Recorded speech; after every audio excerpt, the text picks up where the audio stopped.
Did you want to tell them about the time that you got escorted off the flight? Man, that still hurts to think about. So let me tell you about this. This is when you have to be flexible. Actually, you know what? This is number 6. You can't lose your shit when you're non-revving. It doesn't matter what happens. If you lose your patience, they can reach out to your company and you can actually have your flight benefits taken from you. Right. I don't know this from experience because I've never lost it. But if I was ever close, it was this time. I was flying back from Colombia. I was super ready to just be home. I had already missed the first 2 flights out of Bogota. We got on the 3rd flight. I was so ready to just be home.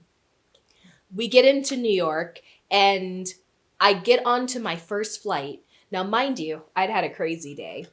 Because I'd missed those first flights out of Bogota, I was stressed. I decided, I'm going to stop at a bar and just get a drink and food. Then I happened to check my ticket because I thought my flight was at 6 p.m.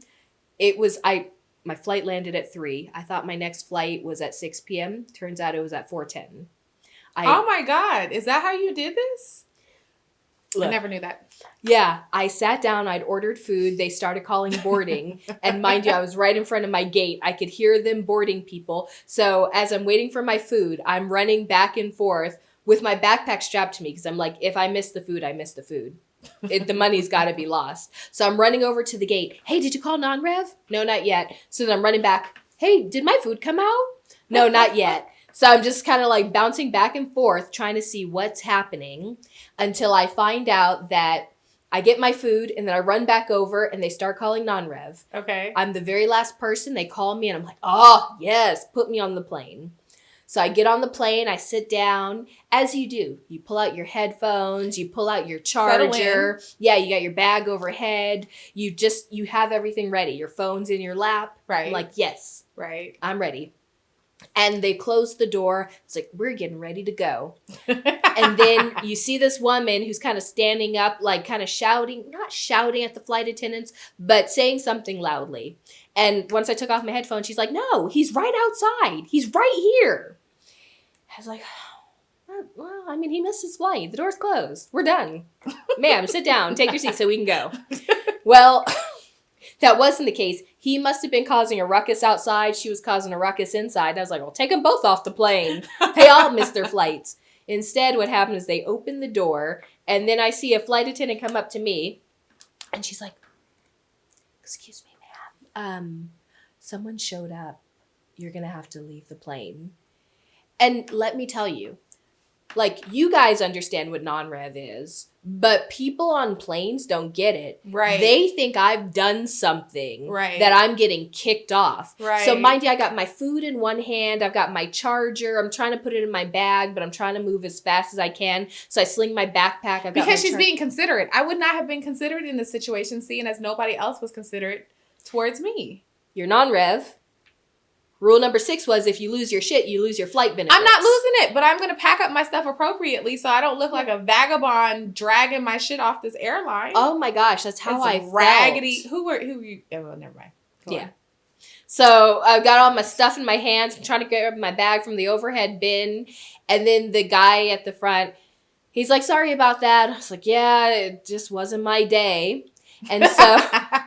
I mean, it's not your day. Getting kicked off a plane is traumatic. Very. So, now, mind you, the people who work at the counters, they're trying to wrap up their flights. They're doing their job. So I sit down. I'm waiting for him to, like, finish what he needs to do before I go up and ask him if he can move me to the next flight. So he, like, finishes up what he's doing. And I'm, like, watching. I'm tracking his keystrokes to see when he slows down, to see when he's done. He seemed to finish, hit enter, and then took off running from the podium. I was like, you were going to help me. Come back here. Do your job. That's how I felt. So I find the next person who's standing at another podium, but not at that gate because they've evacuated the gate, essentially. And they're like, oh, we can't help you. You got to go to the service desk. It's like 10 gates over. So I put my stuff back together. I walk over to the service desk. There's 5 people in front of me. I'm like, oh, this is going to take no time. There's another flight that's going out in an hour. I thought, I'm going to be able to get on that flight. An hour and a half later, I'm still standing in line. I believe it. because everyone that was there decided to go on lunch and someone in front of us was having a meltdown at the counter, because it makes sense. Once you're standing in that line, there's nothing good happening. Everyone's like, my flight got canceled. I've been stuck here for hours. Will you book me? I lost my bag. Blah, And blah, here blah. I am, like non-rev, and I'm thinking flights are literally leaving. And so I was just getting so mad that I was just at the point. Have you ever been so angry that you wanted to scream and you couldn't, so you just kind of start like getting teary-eyed because you're having to stuff at the Burger Shack. Oh, okay.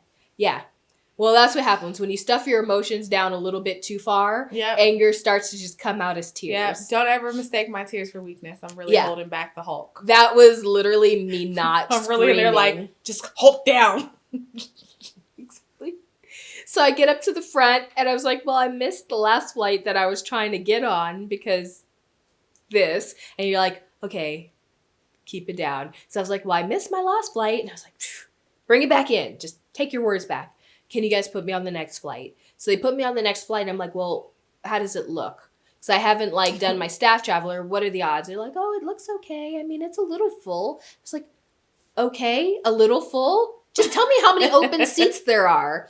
I was like, well, how many open seats? There's a couple, a few. 5 to 9, maybe 0. We don't know. Yeah. Good luck.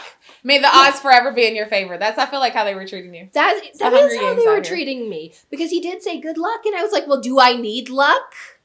Tell me what it looks like. I always feel that non-rev is the Hunger Games. It is the Hunger Games. Well, I did make the flight, but it was just like barely. I was like, the man could have told me, hey, there's 3 open seats. There's 3 people non-revving. You're the last person.